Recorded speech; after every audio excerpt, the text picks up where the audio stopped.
नमस्कार मित्रांनो, आपल्या सगळ्यांचं हार्दिक स्वागत आहे आपल्या आवडत्या कार्यक्रमात ज्याचं नाव आहे हॅलो डॉक्टर। मी डॉक्टर निखिल हरेंद्र शासने आपल्या सगळ्यांचं हार्दिक स्वागत करतो। मित्रांनो, आपल्याला माहितीच आहे हॅलो डॉक्टर हा एक प्रायोजित कार्यक्रम आहे। कार्यक्रमाचा शुभारंभ करूया एका संस्कृत श्लोकाने। श्लोक असा आहे, मुक्ताभिमान मुक्तोहि, मुक्ताभिमान मुक्तोहि, बद्धो बद्धाभिमानपि, बद्धो बद्धाभिमानपि, किं वदन्तिह सत्ययम, किं वदन्तिह सत्ययम, यामती सा गती भवेत, यामती सा गती भवेत। म्हणजे मित्रांनो, जो व्यक्ती स्वतःला स्वतंत्र समजतो तो स्वतंत्रच असतो, तो मुक्तच असतो, आणि जो स्वतःला बांधलेला किंवा बांधील समजतो तो बांधले गेलेलाच असतो। म्हणजे जे लोकप्रिय सत्य जे आहे की जशी मती तशी गती, म्हणजेच जसा आपण विचार करतो तसंच आपण होत जातो असं या श्लोकामध्ये सांगितलेलं आहे। म्हणून मित्रांनो, सदैव आपल्याला चिंतन करायचं आहे, मी स्वस्थ आहे, मी आनंदी आहे, माझी आरोग्याची जी संपदा आहे ती वाढत चाललेली आहे, आणि सोबत आपल्याला हे पण म्हणायचं आहे की मी विद्यार्थी आहे, जेणेकरून आपण आयुष्यभर शिकत राहू। आणि आज आपण नवीन अशा एका आयुर्वेद विषयावर चर्चा करणार आहोत। तर पाहूया आजचा विषय काय आहे। आजचा विषय आहे Ayurveda, Guru Ayurveda, plant stem cell therapy आणि नाडीग्राफ। पुन्हा एकदा मी विषय सांगतो, Guru Ayurveda, plant stem cell therapy आणि नाडीग्राफ। आणि या विषयावर आपल्याला मार्गदर्शन करायला ज्येष्ठ आणि श्रेष्ठ असे आयुर्वेदाचार्य आणि प्लांट स्टेम सेल थेरपीचे तज्ञ असे डॉक्टर के.व्ही. पाठक आपल्यासोबत आहेत। नमस्कार सर, आपलं स्वागत आहे कार्यक्रमामध्ये। मित्रांनो, सरांचा तुमच्याशी परिचय करून देतो। डॉक्टर खंडेराव विद्याधर पाठक सर परभणी जिल्ह्यातील ताडकळस या गावचे आहेत, आणि सरांचे वडील वैद्य विद्याधर गुरु हे ह्याच परभणी ताडकळस भागातले आयुर्वेदाचार्य, वडीलच त्यांचे गुरु। त्यांनी आयुर्वेद संशोधन प्रकल्प सुरू केला, आणि डॉक्टर पाठक यांचं शिक्षण जे आहे ते शासकीय आयुर्वेद महाविद्यालय नांदेड येथे झालं। पुढे सरांनी राष्ट्रीय आणि आंतरराष्ट्रीय पातळीवर देखील जागतिक परिषदेत देखील आपला शोध निबंधचं वाचन केलं आणि सर्वांना आश्चर्यचकित केलं। डॉक्टरांनी 6 ते 8 सप्टेंबर 2012 रोजी अमेरिकेत झालेल्या 4थ्या international conference on medicinal plant and herbal medicine यामध्ये medicinal plant stem cell therapy या शोध निबंधाचं वाचन केलं। तसेच 1 डिसेंबर 2016 रोजी कोलकातामध्ये जी 6वी जागतिक आयुर्वेद परिषद झालेली तिथे प्लांट स्टेम सेल थेरपी या शोध निबंधाचं सादरीकरण करून आयुर्वेदातील संशोधनाचा पाया भक्कम केला। आणि मित्रांनो, पंतप्रधान कार्यालयाच्या विनंतीनुसार आपल्या संशोधनाचं सादरीकरण डॉक्टर पाठक यांनी आयुर्वेद मंत्रालयात मंत्रिमंडळासमोर केलं। त्यानंतर डॉक्टर पाठक यांनी या संशोधनाचा जो प्रकार आहे तो सर्वसामान्यांसाठी वापरण्यास उपयोग करण्यास सुरुवात केली। असे ज्येष्ठ आणि श्रेष्ठ आयुर्वेदाचार्य, बहुगुणी आयुर्वेदाचार्य आज आपल्यासोबत आहेत। शुभस्य शीघ्रम कार्यक्रमाचा श्री गणेश करूया। डॉक्टर साहेब, पुन्हा एकदा स्वागत करतो, आणि आजच्या विषयाला सुरुवात करूया आपण। सूक्ष्म आयुर्वेद म्हणजे काय त्याविषयी पहिले आम्हाला जाणून घ्यायला आवडेल। आयुर्वेद हा वेदातून आलेला अथर्ववेदाचा उपवेद आहे, आणि वेदामध्ये एवढं ज्ञान संकलन केलेलं आहे की आपला आइन्स्टाईन हा जो शास्त्रज्ञ आहे त्यांनी सुद्धा एकदा असं म्हणलेलं आहे की माझं ज्ञान हे वेदाच्या ज्ञानाची प्रिलिमिनरी ज्ञान आहे। म्हणजे काय वेदामध्ये ज्ञान असेल बघा, हा एवढा मोठा शास्त्रज्ञ असं विचारतोय। त्या वेदातून, अथर्ववेदातून या आयुर्वेदाचा जन्म झाला। म्हणजे आयुर्वेद हा अथर्ववेदाचा उपवेद आहे। अशा प्रकारे या आयुर्वेदाचा जन्म झाला, आणि या आयुर्वेदामध्ये आयुष्याबद्दल काय, आपलं आयुष्य कसं आहे, काय आहे याबद्दल आयुष्यो वेद हा आयुर्वेद, आयुष्याचं ज्ञान ह्या आयुर्वेदामध्ये सांगितलेलं आहे। मग आयुष्य म्हणजे जन्माला येण्यापासून मरेपर्यंतचा काळ। अशा प्रकारे या आयुष्याचं, मग आयुष्यामध्ये कोण कोण असते? शरीर असते, मन असते, आत्मा असते, इंद्रिय असते, चेतना असते, अशा प्रकारे शरीर इंद्रिय सत्वात्म संयोगे धारी जीवितम. आयुष्य म्हणजे मन, आत्मा, इंद्रिय आणि शरीर याचा एकत्र संयोग म्हणजे आपलं आयुष्य, जीवन. बरं. याचा मी थोडा अभ्यास करायला प्रयत्न केला की हे जीवन जर आपलं बिघडलं तर त्याला रिपेअर करण्यासाठी किंवा त्याची चिकित्सा करण्यासाठी या आयुर्वेदामध्ये काही उपाययोजना पण सांगितलेल्या आहेत. अशा प्रकारे आणि हे शरीर बिघडलं तर याला कशा प्रकारे आपण निदानित करायचं, त्याचं कशा प्रकारे आपण निदान करायचं, ह्या निदानाची सुद्धा एक प्रणाली या आयुर्वेदामध्ये सांगितलेली आहे. आणि ती इतक्या सूक्ष्म प्रकारची आहे की आपलं शरीर हे इंद्रिय, 5 इंद्रिय, मन, आत्मा ह्या एकत्र झालेल्या संयोगातून आपल्याला शरीरामध्ये काय आहे, आत्म्यामध्ये काय आहे, चेतनेमध्ये काय आहे, ह्या प्रकारे आपल्याला प्रत्येकाचा आता सूक्ष्म अभ्यास करायचा आहे. आणि सूक्ष्म अभ्यास करून आपल्याला हे शरीर बिघडलं की नॉर्मल आहे, चांगलं आहे का नॉर्मल आहे, ह्याची तपासणी सुद्धा सूक्ष्म पद्धतीनंच करायची आहे. आणि त्याचबरोबर याच्यावर उपचार सुद्धा आपल्याला सूक्ष्म प्रकारे करायचे. अशा प्रकारे या आयुर्वेदाला मी मायक्रो सूक्ष्मतेमध्ये आणलं, म्हणून याला मी सूक्ष्म आयुर्वेद स्टेम सेल थेरपी असं नाव दिलं. फारच छान सर, आपल्याला सहज सोप्या भाषेत सांगतायत सूक्ष्म आयुर्वेद म्हणजे काय, त्याचा अभ्यास कसा केला जातो आणि या अभ्यासाचा सर आयुर्वेदाच्या चिकित्सा म्हणा किंवा निदान म्हणा उपचारासाठी कसा उपयोग केला जातो त्याविषयी देखील आम्हाला सांगा. आयुर्वेदामध्ये शरीर हा प्रकार, याच्यामध्ये सप्तधातू, त्रिदोष, चेतना, आत्मा हे सगळं आहे. ह्या सगळ्यांचं मिळून हे शरीर बनलेलं आहे. या शरीराची तपासणी, या शरीराचं निदान, या शरीराची तपासणी कशा प्रकारे केल्या जावी. पूर्वी 5000 वर्षापूर्वी प्रकृती बिघडली तर तिला तपासण्यासाठी, तिला पाहणी करण्यासाठी, तिचं निदान करण्यासाठी त्या काळामध्ये आयुर्वेदामध्ये त्या काळाच्या ऋषीमुनींनी आणि वैद्यांनी एक परीक्षण काढलं. त्याला आपण नाडी परीक्षण म्हणतो.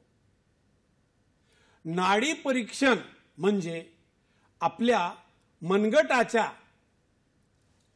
डाव्या मनगटाच्या अंगठ्याच्या खालच्या रक्तवाहिनीवर आपण हे 3 उजव्या हाताचे बोट ठेवून त्याच्यामधला रक्तप्रवाह कशा प्रकारे शरीराला मिळायलाय, हा प्रॉपर मिळायलाय का इम्प्रॉपर मिळायलाय, प्राकृत मिळायलाय का विकृत मिळायलाय, या सगळ्यांचं परीक्षण या 3 बोटांच्या साहाय्याने त्या काळामध्ये वैद्यांनी आणि ऋषीमुनींनी हा निदानाचा प्रकार आयुर्वेदामध्ये आणला.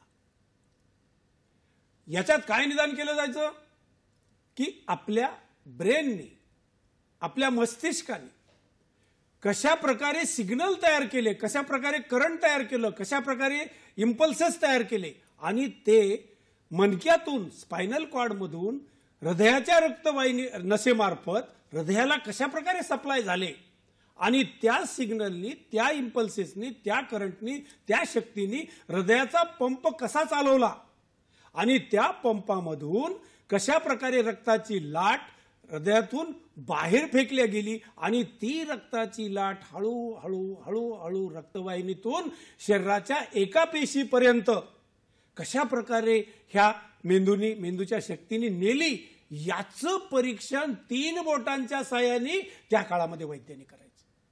इतकं ते सूक्ष्म त्यांचा अभ्यास होता आणि सूक्ष्म त्याचं ज्ञान होतं. म्हणजे 5000 वर्षापूर्वी टेक्नॉलॉजी आणली वैद्यांनी, 3 बोटाची टेक्नॉलॉजी आणली आणि त्याच्यावर ते नाडी परीक्षण करण्याचं सुरुवात केली. त्यानंतर ह्या 3 बोटाच्या साहाय्याने नाडी परीक्षण केलं. त्यानंतर हे 3 बोटाच्या साहाय्याने हाताला धरून नाडी परीक्षण करावं लागायचं.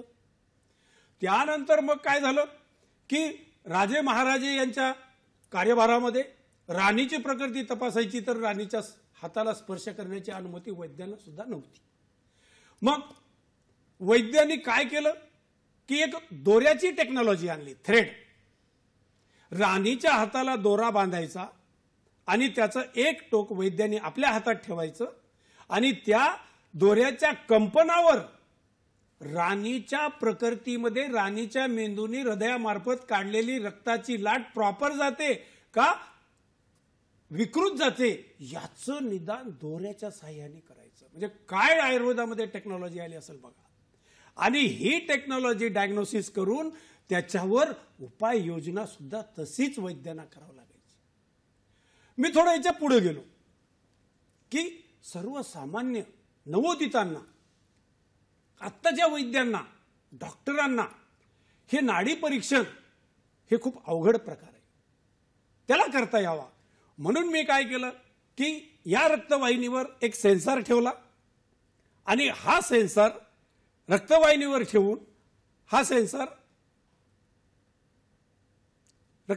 ठेवून मी त्या सेन्सर मार्फत काय केलं की त्या सेन्सरमधून येणाऱ्या रक्ताच्या लाटेचा ग्राफ मी मॉनिटर करून ऑसिलोस्कोप मार्फत लॅपटॉपवर घेतला आणि त्या ग्राफवर मी ते नाडी परीक्षण उतरतंय का ह्याचे मी क्लिनिकल ट्रायल घेतले. तर त्या रक्ताच्या लाटेच्या भ्रमणावर आणि त्या रक्ताच्या लाटेच्या टायमिंगवर, फ्रिक्वेन्सीवर आणि व्होल्टेजवर मला त्या प्रकृतीचं परीक्षण करता आलं, त्या प्रकृतीचे आयडेंटिफाय करता आली आणि ते गुण बऱ्याच प्रमाणामध्ये तंतोतंत आयुर्वेदातील थीम्स बरोबर उतरले. म्हणून मी म्हणतोय की ह्या प्रकारे जर नाडी परीक्षण करता आलं ते एक व्हिजनमध्ये राहील आणि दुसरी गोष्ट सर्वसामान्य लोकांना पण ते कळल आणि सर्वसामान्य वैद्यांना सुद्धा ते नाडी परीक्षण सहज करता यावं, व्हिजनमध्ये करता यावं म्हणून मी थोडी टेक्नॉलॉजी वाढवली आणि त्याचं नाडी परीक्षणाचं सूक्ष्मता अशा प्रकारे मी निदानामध्ये आणून याच्यावर आपल्या मेंदूची जनरेशन, सिग्नल जनरेशन नॉर्मल आहे का, त्याची कनेक्टिव्हिटी हार्टशी नॉर्मल आहे का, हार्टचा पंप नॉर्मल आहे का ॲबनॉर्मल आहे, याचं निदान त्याच्यावर मला करता आलं आणि विकृत अवस्था मला डायग्नोसिस करता आली. अशी मी सूक्ष्मता या नाडी परीक्षणामध्ये आणण्याचा प्रयत्न केला आणि त्याच्यावर मी निदान करायचा प्रयत्न केला. फारच छान डॉक्टर साहेब, आपल्याला छान माहिती देत आहेत. भारतीय जे आयुर्वेद शास्त्र आहे त्याच्या इतिहासाविषयी सांगतात आणि आपल्याला कुतूहल असतं नाडी परीक्षेविषयी. तर आणि आजचा विषय नाडी ग्राफ, तर त्याविषयी देखील आम्हाला उत्सुकता आहे जाणून घ्यायला. सर, नाडी ग्राफ म्हणजे काय त्याविषयी जरा आम्हाला सविस्तर सांगा, नाडी ग्राफ या विषयावर. तर आताच मी सांगितलं की अशा ह्या लाटा तयार होत्यात. ह्या लाटा मेंदू आपल्या इलेक्ट्रिकल इम्पल्सेसनं, करंटनी हृदयाला या करंटचा सप्लाय करतो कार्डिक नर्व थ्रू आणि मग पंप आपला चालू होतो, हृदय चालते, त्याचे रिदम चालू होते आणि ते रिदम मधून रक्त कशा प्रकारे रक्तवाहिनीमध्ये फेकतो, किती फोर्सने फेकतो, तो फोर्स मेंदूपासनं हृदयाला मिळतो. तर या नाडी परीक्षणामध्ये त्या वेव्हजमध्ये, एका वेव्हजमध्ये किती टायमिंग आहे आणि त्या वेव्हज किती पीक आहे आणि त्याला किती व्होल्टेज मिळालं आणि किती व्होल्टेजनं ती लाट हृदयातून रक्तवाहिनीमध्ये ट्रान्सफर झाली, या टायमिंगवर मी आयुर्वेदाचं प्रकृती परीक्षण आणि विकृत मेंदूच्या फंक्शनचं परीक्षण ह्याचा मी पाया रचला आणि हे पाया रचून मी हे छोटंसं यंत्र तयार केलं आणि हे यंत्र मी या ठिकाणी नाडी परीक्षणासाठी वापरलं. तर याच्यामध्ये आपल्याला मेंदूचं व्यवस्थापन, मेंदूची डिसऑर्डर, हृदयाचं व्यवस्थापन, हृदयाची डिसऑर्डर आणि सेलमधल्या सिग्नलची डिसऑर्डर या सगळ्यांचं निदान साध्या पद्धतीने आपल्याला करता येते, जे की 5000 वर्षापूर्वी वैद्यांनी बोटाच्या साह्याने केलं. काय ज्ञान असेल त्यांचं, आपलं ज्ञान फारच कमी आहे त्याच्या मानानं. अशी मी सूक्ष्मता ह्या यंत्रामध्ये आणली आणि हे यंत्र लोकांना, वैद्यांना वापरण्यासाठी मी आता ओपन करणार आहे आणि त्याचा प्रचार करणार आहे की सगळ्या वैद्यांना याच्या मार्फत हे नाडी परीक्षण करता यावं. फारच छान जनहितार्थ सरांनी संशोधन केलेलं आहे. तर या संशोधनाविषयी आणि आजचा आपला जो विषय आहे प्लांट स्टेम सेल थेरपी, तर ती तुम्ही कशी विकसित केली त्याविषयी देखील आम्हाला थोडं सविस्तर सांगा. तो प्रवास पण आम्हाला ऐकायला जाणून घ्यायला आवडेल. यामध्ये चिकित्साचा हा वेगळा प्रकार आहे. या परीक्षणातून आपल्याला विकृती, शरीराची विकृती, डिसऑर्डर, रोगाचं निदान होत आहे आणि त्याच्यावर आपल्याला या विकृतीवर, डिसऑर्डरवर, रोगावर आपण उपाय कशा प्रकारे करावा याचा पुता फार मोठा मी एक नवीन सर्च केला, संशोधन नाही, नवीन सर्च केला.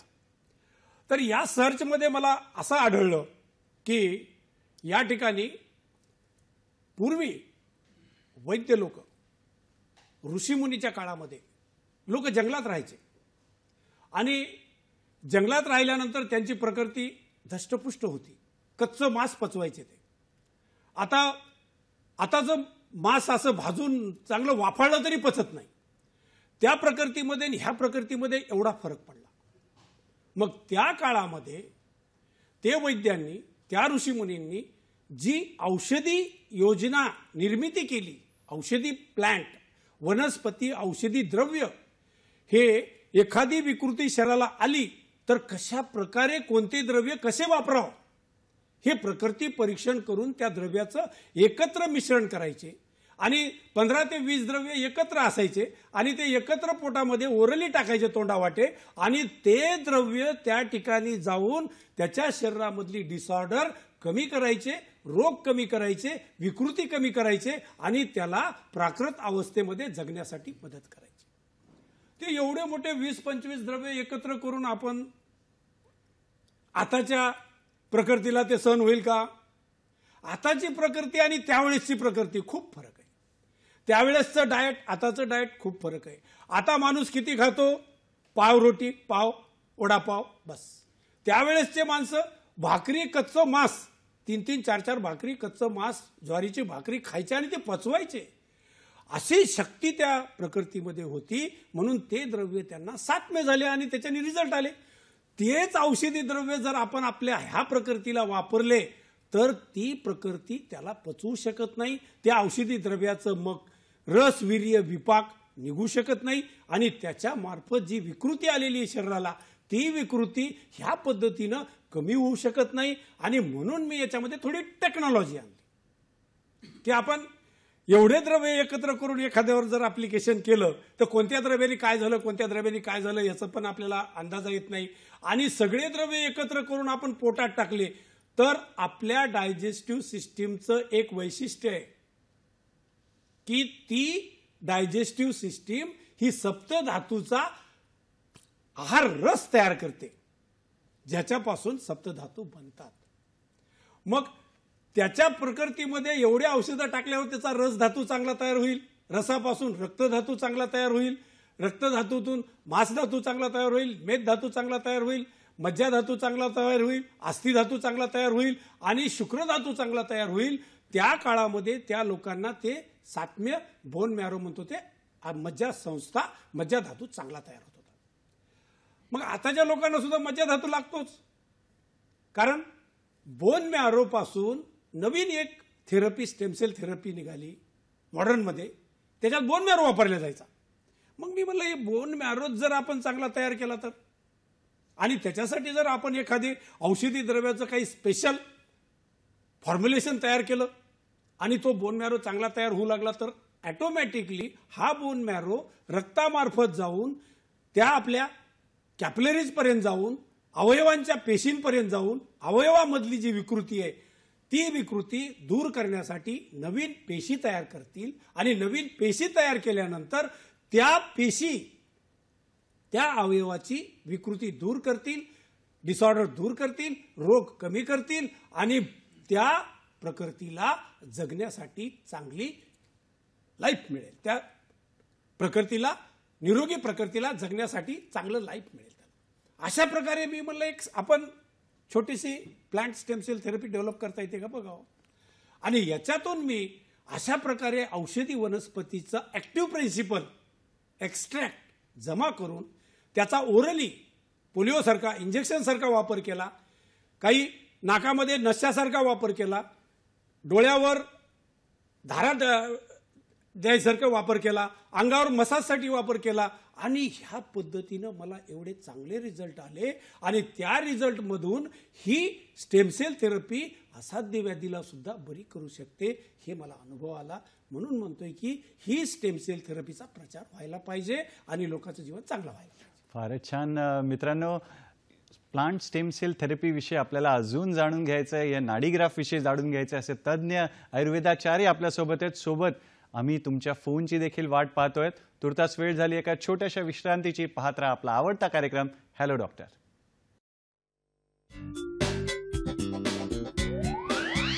विविध आजारांवर Guru Ayurveda plant stem cell therapy आणि नाडीग्राफ. गुरु आयुर्वेद हॉस्पिटल आणि रिसर्च सेंटर. पत्ता गुरु आयुर्वेदिक हॉस्पिटल आणि research centre, Pune, Nal stop, garden square, Erandwane. संपर्क 9890020253, 9423562580 किंवा 9970719327. शाखा मुंबई, ठाणे, लोणावळा, पुणे, परभणी. वेबसाईट www.ayurvedstemcelltherapy.com, नाडीपरीक्षण.com. विविध आजारांवर Guru Ayurveda plant stem cell therapy आणि नाडीग्राफ. गुरु आयुर्वेद हॉस्पिटल आणि रिसर्च सेंटर. पत्ता गुरु आयुर्वेदिक हॉस्पिटल आणि research centre, Pune, Nal stop, garden square, Erandwane. संपर्क 9890020253, 9423562580 किंवा 9970719327. शाखा मुंबई, ठाणे, लोणावळा, पुणे, परभणी. वेबसाईट www.ayurvedstemcelltherapy.com, नाडीपरीक्षण.com. विविध आजारांवर Guru Ayurveda plant stem cell therapy आणि नाडीग्राफ. गुरु आयुर्वेद हॉस्पिटल आणि रिसर्च सेंटर. पत्ता गुरु आयुर्वेदिक हॉस्पिटल आणि research centre, Pune, Nal stop, garden square, Erandwane. संपर्क 9890020253, 9423562580 किंवा 9970719327. शाखा मुंबई, ठाणे, लोणावळा, पुणे, परभणी. वेबसाईट www.ayurvedstemcelltherapy.com, नाडीपरीक्षण.com. मित्रांनो, विश्रांतीनंतर पुन्हा एकदा स्वागत आहे आपल्या आवडत्या कार्यक्रमात, ज्याचं नाव आहे हॅलो डॉक्टर. आणि आज आपल्याकडे ज्येष्ठ आणि श्रेष्ठ आयुर्वेदाचार्य आले आहेत. डॉक्टर के.व्ही. पाठक आपल्यासोबत आहेत आणि एक नवीन विषय जो आहे प्लांट स्टेम सेल थेरपी, त्याविषयी आपण जाणून घेतो. डॉक्टर साहेब, आम्हाला तुम्ही मागच्या उत्तरामध्ये सांगताना मॉडर्न स्टेम सेल थेरपीविषयी शब्द वापरला, तर हे आधुनिक वैद्यकशास्त्रामध्ये स्टेम सेल थेरपी काय असते त्याविषयी देखील आम्हाला सांगा. आधुनिक वैद्यकीय शास्त्राने सुद्धा खूप चांगल्या प्रकारे या स्टेम सेल थेरपीचे ॲप्लिकेशन आणि रिझल्ट घेतलेत. त्याचा बेस घेऊनच मी ह्या प्लांट स्टेम सेल थेरपीकडे वळलो. आधुनिक स्टेम सेल थेरपीमध्ये स्पायनल कॉर्डमधून बोन मॅरो काढतायत आणि ते त्याच्या पेशी परत स्पायनल कॉर्डमध्ये इंजेक्ट करतायत आणि त्या पेशी विकृत अवयवापर्यंत जाऊन, डिसऑर्डरपर्यंत जाऊन त्या ठिकाणी नवीन पेशी तयार करतायत आणि ती डिसऑर्डर, ते रोग ह्या पद्धतीनं कमी करण्याचं एक शास्त्र त्यांनी डेव्हलप केलं.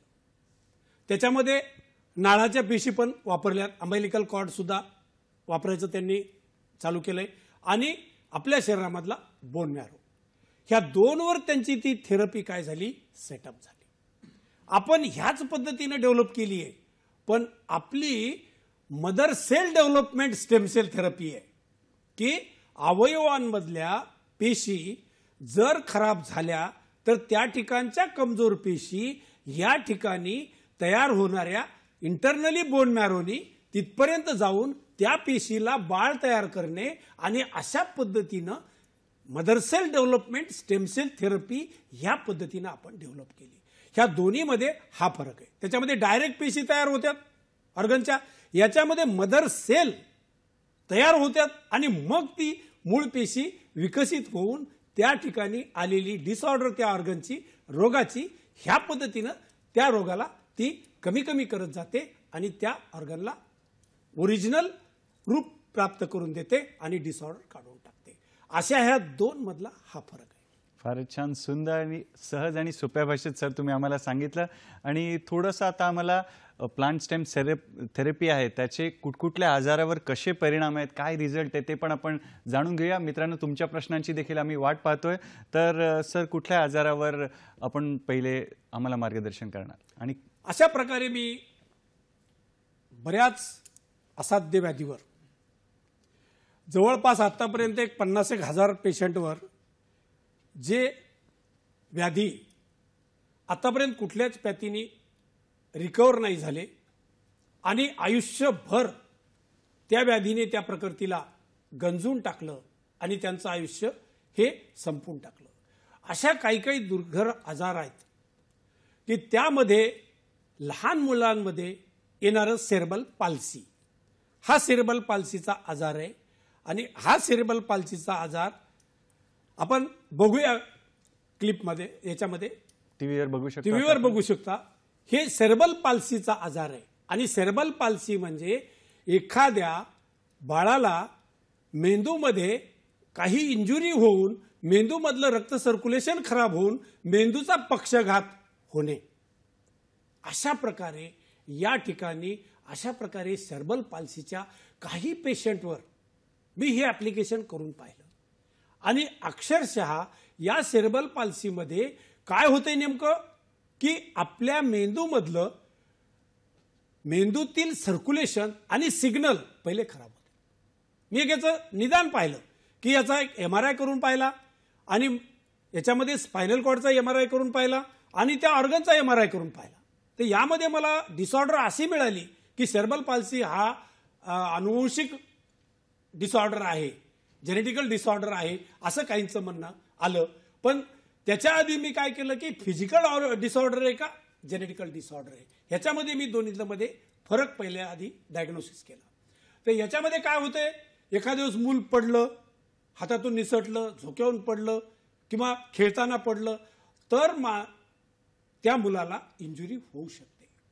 आणि ती इंजुरी मेंदूला कशी झाली आणि त्या मेंदूमध्ये त्याच्या रक्त सर्क्युलेशनचा प्रकार किती खराब झाला. मेंदूमध्ये 2 रक्तवाहिन्या असतात, एक चांगलं रक्त नेणारी आणि एक खराब रक्त बाहेर काढणारी. एक आर्टरी असते आणि एक सायनस असते. तर या ठिकाणी मी त्याच्यावर अभ्यास केला आणि या पद्धतीनं जे डिसऑर्डर आलेली आहे ती डिसऑर्डर मी अशा प्रकारे डायग्नोसिस केली. आणि त्या ठिकाणी मला बऱ्याच पेशंटमध्ये मेंदूत गेलेलं रक्त बाहेर येण्याचा जो मार्ग सायनस आहे ते सायनस बऱ्याच पेशंटमध्ये ड्राय झालेलं दिसलं, ते डिजनरेट झालेलं दिसलं आणि त्यामुळं घाण बाहेर न आल्यामुळं त्या मेंदूत साचली. आणि मेंदूत साचल्यामुळं काय झालं की असे लेकरं काय झाले की त्या ठिकाणी मेंदूचा पक्षघात त्या लेकरांना झाला. हे मी डायग्नोसिस केलं. आणि हे डायग्नोसिस केल्यानंतर मी या सेरेब्रल पाल्सीमध्ये अशा प्रकारे आधी निदान केलं आणि मग याच्यावर ही स्टेम सेल थेरपी अप्लाय करून पाहिली. फारच छान. डॉक्टर साहेब, या वळणावर आपल्याला फोन आहे, बोरिवलीहून फोन आहे अनिल यांचा. पाहूया त्यांचा प्रश्न काय. नमस्कार अनिल दादा, आपलं स्वागत आहे कार्यक्रमात. आपला प्रश्न विचारा. माझा प्रश्न असा आहे, 12 ऑक्टोबर 2023 माझं लिव्हरला कॅन्सर असल्यामुळे ऑपरेशन झालं होतं. हा, बोलत राहा पुढे. प्रश्न विचारा. हा, माझं लिव्हरचं ऑपरेशन झालं होतं, त्याच्यात गाठी होत्या 2 म्हणून. तर आता मला परत रिलॅक्स झाल्यासारखं वाटलं तर काय करायचं. बरं, काही विषय. धन्यवाद आपल्या प्रश्नासाठी. डॉक्टर साहेब काय सांगणार. अनिल राव, मी लिव्हर सिरोसिस आणि लिव्हरचा जो व्हायरस आहे, लिव्हरचा व्हायरस हा याच्यावर मी एका पेशंटवर ऍप्लिकेशन केलं. तर या व्हायरसची 40 लाख स्ट्रेंथ माझ्या औषधांनी या लिव्हरचा व्हायरस हा त्या ठिकाणी कमी झाला आणि तो 15,000वर आला. तर या ठिकाणी पहिले कोणीही लिव्हरची त्याची बॉडी फिजिकली डॅमेज झाली का केमिकली डॅमेज झाली का स्पिरिच्युअल डॅमेज झाली का ऍक्सिडेंटल डॅमेज झाली हे कोणीही बघत नाही. मी याच्यावर थोडा आधी अभ्यास केला की लिव्हरमधलं सर्क्युलेशन खराब का झालं. मग लिव्हरमध्ये सर्क्युलेशन करणारी रक्तवाहिनी खराब का झाली आणि लिव्हरमधल्या रक्तवाहिनीला सप्लाय करणारी आर्टरी, व्हेन आणि नर्व्ह मॅनेजमेंट हे काही खराब झालं का. मला बऱ्याच पेशंटच्या, लिव्हरच्या पेशंटमध्ये, किडनीच्या पेशंटमध्ये, हार्टच्या पेशंटमध्ये, ह्या प्रकारे डायजेस्टिव्हच्या पेशंटमध्ये ह्या ठिकाणी नर्व मॅनेजमेंट पहिले खराब होते आणि त्यानंतर रक्त सर्क्युलेशन खराब होते आणि रक्त न फिरल्यामुळं लिव्हर मधल्या पेशी काय होत्या, डॅमेज होत्या, त्या ठिकाणी रक्त साचून गाठी तयार होत्या. पण यामध्ये गाठी लोक काढतात, पण त्या ठिकाणचं रक्त सर्क्युलेशन कोणीही चांगलं करत नाही. पहिले त्याचं रक्त सर्क्युलेशन चांगलं करायला पाहिजे आणि मग ऑपरेशनचा विचार करायला पाहिजे.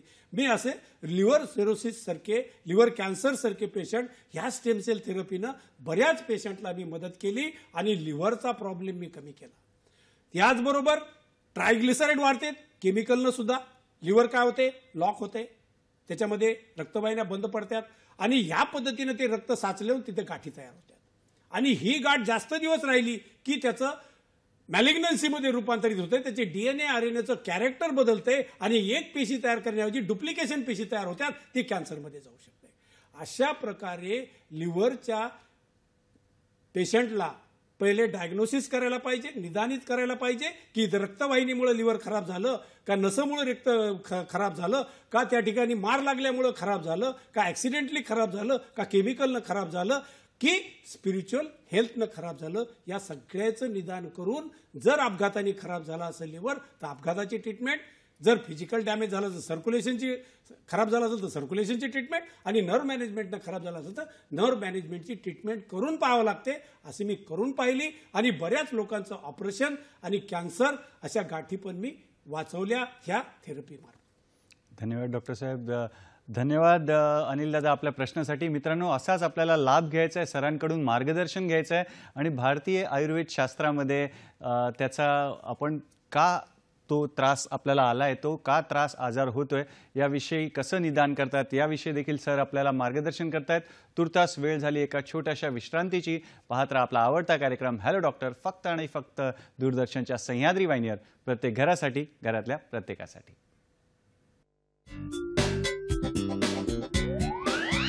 विविध आजारांवर Guru Ayurveda plant stem cell therapy आणि नाडीग्राफ.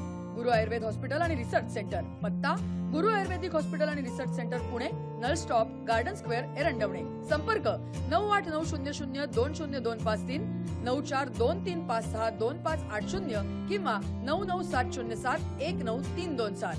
शाखा मुंबई, ठाणे, लोणावळा, पुणे, परभणी. वेबसाईट www.ayurvedstemcelltherapy.com, नाडीपरीक्षण.com. विविध आजारांवर Guru Ayurveda plant stem cell therapy आणि नाडीग्राफ.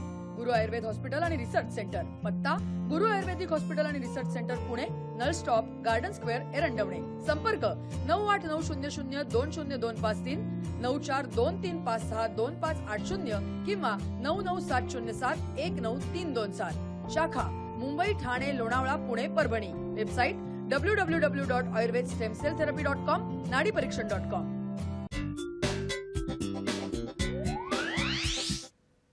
विश्रांतीनंतर पुन्हा एकदा आपलं स्वागत आहे आपल्या आवडत्या कार्यक्रमात, ज्याचं नाव आहे हॅलो डॉक्टर. आणि आज आपण प्लांट स्टेम सेल थेरपी याविषयी मार्गदर्शन घेतोय. प्लांट स्टेम सेल थेरपीचे तज्ज्ञ, ज्येष्ठ आणि श्रेष्ठ आयुर्वेदाचार्य डॉक्टर पाठक आपल्यासोबत आहेत. डॉक्टर साहेब, तुम्ही आजारावर ही जी आयुर्वेदिक जे प्लांट स्टेम थेरपी आहे त्याचे परिणाम, त्याचे रिझल्ट याविषयी आम्हाला सांगत होतात. तर अजून कृपया आम्हाला सांगा, कुठकुठल्या आजारावर परिणाम आपण बघितले? Neurological disorder, brain signal, brain electricity आणि ब्रेन मोटार न्यूरॉन डिसऑर्डर, यामुळे जे जे आजार तयार होते त्या आजारावर मी हा प्रकार वापरून पाहिला. तर याच्यामध्ये hyper active patient, ADHD patient, autistic patient, हे पेशंट आपल्या ह्या लक्षणांनी कसे तयार होते याच्यावर मी अभ्यास केला. आणि डाऊन सिंड्रोमचे पेशंट आणि मतिमंद पेशंट आणि या ठिकाणी या पेशंटवर मी अभ्यास केला, यांची फिजिकल हेल्थ चेक केली. तर यांच्या फिजिकल हेल्थमध्ये मला डिसऑर्डर मिळाली, यांच्या ब्रेनच्या सर्क्युलेशनमध्ये डिसऑर्डर मिळाली, यांच्या स्पाईन अलाइनमेंटमध्ये मला डिसऑर्डर मिळाली आणि या स्पाईन आणि ब्रेनच्या डिसऑर्डरमुळं त्यांचा ऑर्गन कनेक्टिव्हिटीमध्ये खराब झाला आणि त्या अवयवाची डिसॅबिलिटी त्याला तयार झाली. तर मग याच्यावर विचार केला मी की ह्या लेकरांना, ह्या पेशंटला, ह्या बाळांना जर आपण त्यांचं ब्रेनचं सिग्नल ॲक्टिवेट केलं, ब्रेनचं सर्क्युलेशन ॲक्टिवेट केलं, स्पायनल कॉर्डची कनेक्टिव्हिटी ॲक्टिवेट केली, त्याच्यामध्ये आलेली विकृती आपण बरोबर केली, चांगली केली, तर ऑर्गनला रक्तपुरवठा आणि नर्व मॅनेजमेंट बरोबर मिळाली, तर हे जे रोग तयार व्हायलेत हे रोग थांबू शकतात. असे मी हायपर ॲक्टिव्ह 1000 मुलांना चांगलं जीवन दिलं. ऑटिस्टिक पेशंट, मतिमंद पेशंट, ह्या अशा जवळपास बऱ्याच पेशंटला मी चांगलं जीवन दिलं आणि त्यांच्या आईवडिलांचं जीवन सुद्धा त्याच्यामुळे सुधारलं. अशा प्रकारे ह्या लेकरांना इंजुरी का होते? एक तर पडल्यामुळे होते, मार लागल्यामुळे होते, किंवा ओढाताणीमुळे होऊ शकते. एखाद्या वेळेस बाळातपणामध्ये ओढाताणी जरी झाली तरी सुद्धा मेंदूला, मणक्याला इजा होऊ शकते आणि अशा प्रकारची डिसऑर्डर तयार होऊ शकते. अशा प्रकारे मला बऱ्याच पेशंटमध्ये अनुभव आला आणि ती डिसऑर्डर मी चांगली करून बऱ्याच पेशंटमध्ये, हायपर ॲक्टिव्ह पेशंटमध्ये, ऑटिस्टिक पेशंटमध्ये, मतिमंद पेशंटमध्ये, गतिमंद पेशंटमध्ये आणि डाऊन सिंड्रोमच्या पेशंटमध्ये मी चांगल्या प्रकारे त्यांना चांगलं जीवन देण्यासाठी ही थेरपी वापरली आणि चांगल्या प्रकारे मला रिझल्ट आले.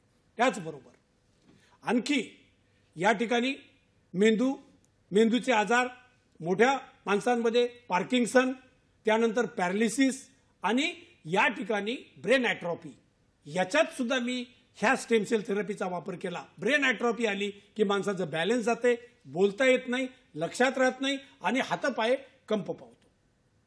काही निदान याच्यामध्ये मी असं केलं की हे पार्किन्सन आहे का ब्रेन ॲट्रॉफी आहे, तर मला बऱ्याच पेशंटमध्ये ब्रेन ॲट्रॉफी आढळली आणि त्याला पार्किन्सन म्हणून बाकीच्या याच्या काय केलं, त्यांनी ॲप्लिकेशन केलं की बाकी त्यांना ट्रीटमेंट चालू केली. पण त्या ट्रीटमेंटने ज्या लोकांनी घेतली त्या लोकांची ट्रीटमेंट पाहून मी माझी ट्रीटमेंट केली, तर ब्रेन ॲट्रॉफी ही परत सर्क्युलेशननं चांगली झाली आणि त्यांना बॅलन्स आलं, बोलता आलं, चालता आलं. अशा प्रकारे ते पार्किन्सनमधून सुद्धा बाहेर निघाले, ब्रेन ॲट्रॉफीमधून सुद्धा बाहेर निघाले आणि पॅरालिसिसमधून सुद्धा बाहेर निघाले. पॅरालिसिसमध्ये सुद्धा ह्याच प्रकारे खराबी होत असते. पॅरालिसिसमध्ये काय होते की मेंदूमध्ये रक्ताची गाठ तयार होते आणि ती गाठ सिग्नल बरोबर तयार होऊ देत नाही आणि त्या बाजूची काय होते, सर्क्युलेशन खराब होते, वीक होते आणि पॅरालिसिस सारखा आजार होऊ शकतो. यामध्ये सगळे त्याला फिजिओथेरपीच करत बसते. मी त्या ब्रेनमधल्या गाठी डिझॉल्व्ह करण्याचं हे प्रोसेस ॲप्लिकेशन केलं आणि पॅरालिसिसमध्ये त्या गाठी डिझॉल्व्ह करून ब्रेनमध्ये आलेली विकृती कमी केली आणि ब्रेनमध्ये पॅरालिसिसमध्ये बऱ्याच पेशंटला मी ह्याचा सपोर्ट केला. पॅरालिसिसमध्ये असंच होतंय. त्याचबरोबर मी स्किन डिसीजवर काम केलं. ते स्किन डिसीजमध्ये काय झालं की एकाचा सोरेसिस म्हणणारा आजार होता. ही आपली क्लिपमध्ये दाखवलंय बघा सोरेसिसचं. तर ती सोरेसिसची क्लिप ती आपल्याला आता बघूया की त्याचं इतकं शरीर पूर्ण 100% ड्राय झालं, म्हणजे पूर्ण सोरेसिस होता तो. त्याच्यावर मी ॲप्लिकेशन करून पाहिलं या स्टेम सेल थेरपीचा. अक्षरशः त्याला नवीन स्किन तयार झाली, स्किनच्या पेशी तयार झाल्या आणि ह्या पद्धतीनं स्किन डिसीजमध्ये सुद्धा मला चांगल्या प्रकारे रिझल्ट आले. त्याचबरोबर स्किन डिसीज नंतर मी दुसरं महत्त्वाचं सिकल सेल ॲनिमियामध्ये काम केलं. डॉक्टर साहेब, यावरणार आपल्याला पालघरहून फोन आलाय, त्यांचा प्रश्न आपण बघूया. पुन्हा आपण या वेगवेगळ्या आजारांकडे पण वळूया. रमेश दादांचा फोन आहे पालघरहून. नमस्कार रमेश दादा, आपलं स्वागत आहे कार्यक्रमात. आपला प्रश्न विचारा. हो नमस्कार. माझा प्रश्न असा आहे की आपल्या शरीरामध्ये अगदी सर्दी खोकल्यापासून ते कॅन्सरपर्यंत वेगवेगळ्या प्रकारच्या व्याधी निर्माण झालेल्या असतात किंवा रक्तातील पेशी या कमजोर होतात, तर त्यावर सन एनर्जीचा म्हणजे सकाळच्या सूर्यप्रकाशाच्या एनर्जीचा चांगला परिणाम होऊ शकतो का? ह्या व्याधी आपण कमी करू शकतो का? किंवा रक्तातील ज्या पेशी आहेत त्या ज्या डिजनरेट झालेल्या असतात त्या रिजनरेट करून आपण शरीरातील वेगवेगळ्या व्याधी ह्या बऱ्या करू शकतो का? म्हणजे सन थेरपी योग्य आहे का माझ्या मते? फारच छान. डॉक्टर साहेब काही विचारणार? चांगला प्रश्न विचारला. धन्यवाद आपल्या प्रश्नासाठी. हा डॉक्टर साहेब, यामध्ये 2 प्रकार आहेत. तुम्ही थेरपी ॲप्लिकेशन करायच्या आधी ती प्रकृती फिजिकली डॅमेज झाली का केमिकली डॅमेज झाली का स्पिरिच्युअल डॅमेज झाली का ॲक्सिडेंटल डॅमेज झाली का जेनेटिकल डॅमेज झाली हे आधी निदान करायला पाहिजे. आणि ज्या पद्धतीनं फिजिकल डॅमेज असेल तर फिजिकल डॅमेजची आपल्याला चिकित्सा करावी लागेल. केमिकल म्हणजे रक्ताने खराब झाली असेल तर त्या ठिकाणी रक्ताची चिकित्सा करावी लागेल. स्पिरिच्युअल डॅमेज म्हणजे ब्रेन सिग्नलनी खराब झाली असेल तर ब्रेन सिग्नलची ट्रीटमेंट करावं लागेल, आणि अपघाताने खराब झाली असेल तर अपघाताची ट्रीटमेंट करावं लागेल, आणि अनुवंशिक जेनेटिकली खराब झाली असेल तर जेनेटिकची ट्रीटमेंट करावं लागेल. आधी त्याचं निदान करावं लागेल आणि मग ऍप्लिकेशन करून पाहावं लागेल. तुम्ही म्हणताय ते खूप चांगला प्रश्न आहे तुमचा. काही लोक अशा पद्धतीनं सजेशन देत आहेत, पण त्यांना माहीत नसते की तुमच्या बॉडीमध्ये कशाने डिसऑर्डर आली, कशाने रोग तयार झाला. आधी तुम्ही रोगाचं निदान करून घ्या आणि मग तुम्ही त्या ठिकाणी ऍप्लिकेशन करून पहा, असं माझं मत आहे. फारच छान सर, आपल्याला छान मार्गदर्शन करतायत. या वळणावर वेळ झाली एका छोट्याशा विश्रांतीची. पाहत राहा आपला आवडता कार्यक्रम हॅलो डॉक्टर.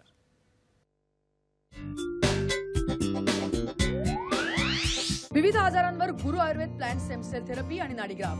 गुरु आयुर्वेद हॉस्पिटल आणि रिसर्च सेंटर. पत्ता गुरु आयुर्वेदिक हॉस्पिटल आणि research centre Pune, Nal stop, garden square, Erandwane. संपर्क 9890020253, 9423562580 किंवा 9970719327. शाखा मुंबई, ठाणे, लोणावळा, पुणे, परभणी. वेबसाईट www.ayurvedstemcelltherapy.com, नाडीपरीक्षण.com. विविध आजारांवर Guru Ayurveda plant stem cell therapy आणि नाडीग्राफ.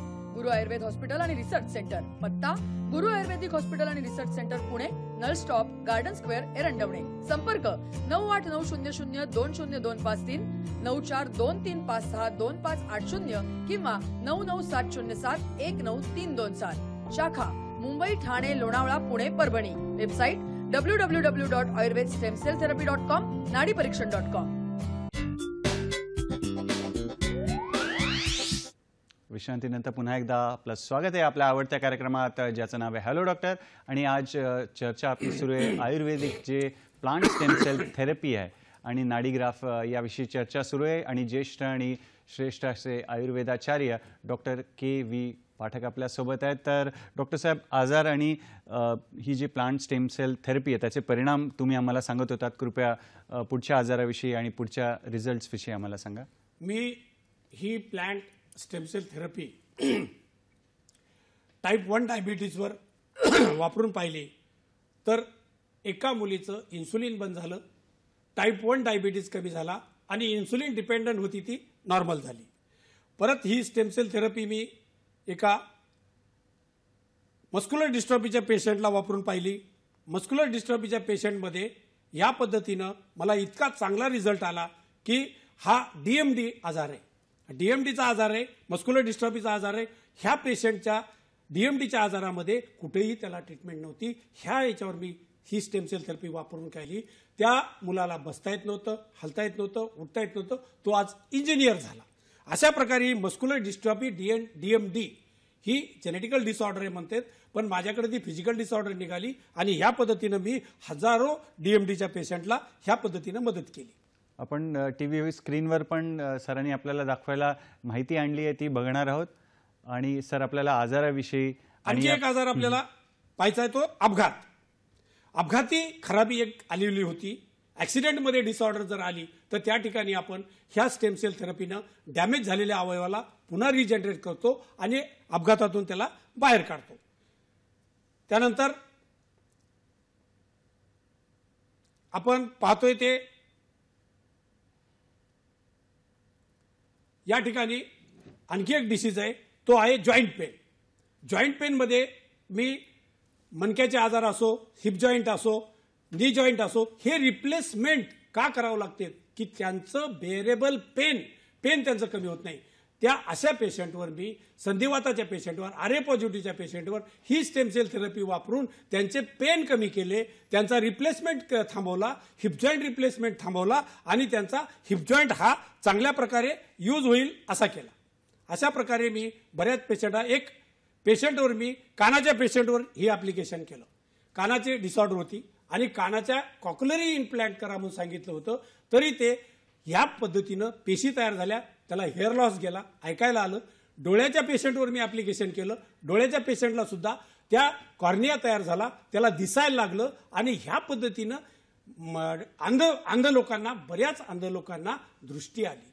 अशाच प्रकारे मी कर्णबधीर, अंध, मुकबधीर या व्होकल सॅकवर मी ही स्टेम सेल थेरपी अप्लाय केली आणि त्यामध्ये या ठिकाणी या स्टेम सेल थेरपीनं त्या मुलाला बोलता आलं, स्पीच थेरपी त्याची चांगली झाली, त्याचा हायपरपणा कमी झाला, ऑटिस्टिकपणा कमी झाला. अशा प्रकारे मी ह्या बऱ्याच आजारावर, सिकल सेल ॲनिमियावर काम केलं. त्यानंतर करोनामध्ये सुद्धा मी काम केलं आणि लंग्स फायब्रोसिसमध्ये मी काम केलं, दम्यावर काम केलं, न्यूमोनियावर काम केलं आणि दम्याच्या बऱ्याच पेशंटला ह्या स्टेम सेल थेरपीनं चांगल्या प्रकारे आराम पडला. आता ही पद्धत मी 3 ठिकाणी चालू केलेली आहे. पेशंटनी ऑनलाईन मला मदत करावं किंवा व्हॉट्सअपवर त्यांनी कॉन्टॅक्ट करावं आणि आपले रिपोर्ट आधी मला पाठवून द्यावं किंवा फोनवर मला कॉन्टॅक्ट करावं. ही पुण्यामध्ये मी दर महिन्याची 1 तारखेपासून 10 तारखेपर्यंत नवीन पेशंटला ह्या पद्धतीनं चेकअप करण्यासाठी मी आणि उपचारासाठी मी टाईम दिलेला आहे. परभणीसाठी 19, 20, 21 असे 3 दिवसाचा टाईम दिलेला आहे ग्रामीण भागामध्ये आणि ठाण्याला दर महिन्याची 25, 26, 27, 28 अशी तारीख दिलेली आहे. ह्या पद्धतीनं मी आणि लोणावळ्याला आम्ही 10 तारखेपासून 15 तारखेपर्यंत ह्या लोकांना कॅम्प टाईप आम्ही तपासणी देणार आहोत. तरी सगळ्यांनी ह्या डिसीजनं कनेक्टेड असतील किंवा दुसऱ्या डिसीजनं कनेक्टेड असतील, सगळ्या डिसीजचं काही आपण सांगू शकलो नाही, तरी पण ज्या लोकांना ह्या पद्धतीनं ट्रीटमेंट घ्यायची, ह्या पद्धतीनं आपलं जीवन चांगलं करायचं आहे, त्यांनी व्हॉट्सअपवर संपर्क करा, फोनवर संपर्क करा किंवा मेलवर संपर्क करा आणि माझ्याशी एकदा पेशंटला तपासण्यासाठी आणा आणि माझ्याकडनं तुमच्या पेशंटचं तुमचं लाईफ चांगल्या प्रकारे जीवन जगण्यासाठी ही थेरपी वापरून तुमचं जीवन चांगलं करून घ्या. यासाठी ही मी थेरपी तुमच्यासमोर ठेवलेली. डॉक्टर पाठक, धन्यवाद. आपण आपल्या व्यस्त वेळापत्रकातून वेळात वेळ काढून इथे आलात आणि आम्हाला या नवीन अशा विषयावर मार्गदर्शन केलं. त्यासाठी दूरदर्शनच्या सह्याद्री वाहिनीतर्फे आमचे जे हॅलो डॉक्टरचा संघ आहे आणि आमचे जे मित्र आहेत त्यांच्यातर्फे तुम्हाला धन्यवाद देतो आणि पुढील वाटचालीसाठी खूप खूप शुभेच्छा देतो. मित्रांनो, आज वेळ झाली इथेच थांबायची. आपण पुन्हा भेटूया एका नवीन विषयासह पुढील भागात. तोवर पाहत राहा आपला आवडता कार्यक्रम हॅलो डॉक्टर, फक्त आणि फक्त दूरदर्शनच्या सह्याद्री वाहिनीवर, प्रत्येक घरासाठी, घरातल्या प्रत्येकासाठी. धन्यवाद. नमस्कार.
विविध आजारांवर Guru Ayurveda plant stem cell therapy आणि नाडीग्राफ.